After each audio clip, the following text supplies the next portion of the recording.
Good morning. Ngasi thangju numit ko thangju numit ki card ki message happening minarase do thangju numit se number ahamba da ko number se 93 lere aduga kalada na amubaga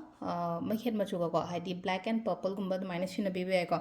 thangju numit se aduga ina sum chak thumba da keno ma sum hapon have achathaw gumba achathaw ni khangde aduga thoiding amu bani khangde dumai taro katang maming yo na katang thada bibe ina ching cho matam da ko adu dum lere ko adu khoi ahamba da keno yengase ko sidagi card ahum khanbirase ko nuti gi khanba dumaina aduga makha taba adui matungda mu timing amu haijarage ko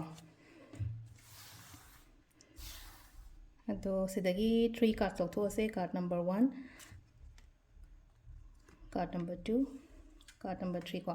ahamba ani shuba ahum suba ko sidagi ama choose to birase ko ado sida ahamba card khan bangi ase ko aham first card sida lai se ko hari chatpa khotpa gumba khara leiba shuai ko hari lam chatpani khangde aduga yumdagi thokpani khangde adumaina gumba khara leiba do planning yam phajana tawra chatpi ko ngasi aina chatpa matamda thabing khang chathok matamda aingonda mai pakpa mangol oiba khotpa adumaina oina su oi aduga ishagi sum nungaiba khotpa hairasne ko hari numitugi oina haragadi ngasigi numitse hairasne ko hari khitang happy oina leiba khotpa adumaina su lei ko aduga amaso mu hai sida aina ngairaga lerako pot kumba leragadi adugi poto aingonda katang result kumba reward se hari khara phana lakpa adumaina gumba tawri ko sisina akoigi ahamba khanba ngai gi ko ani subadasu ko hari anoba thabain khang lakpa ya sidasu chamana na anoba thabain khang lakpa ya hari kitang thabain khang gi matangda natraga su aina sida harasina ko hari lai sugida oiro natraga hari pochai gida oire ko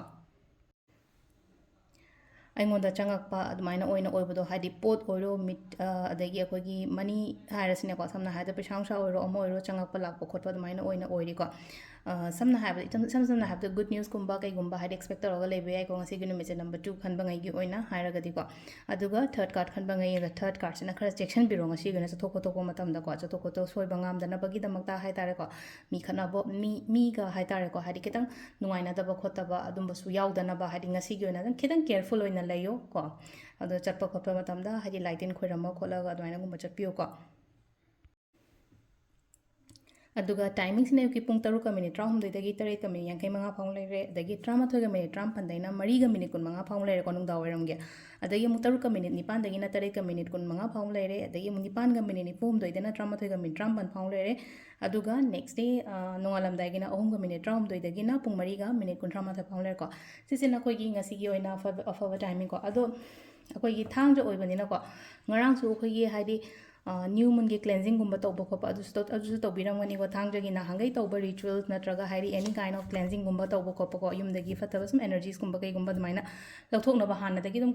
regular oina tawri khole na khalase ko adu dum makha tana gumba tawbiyo ko ado sida lere khogi ngasi gi oina daily card message ma'am thank you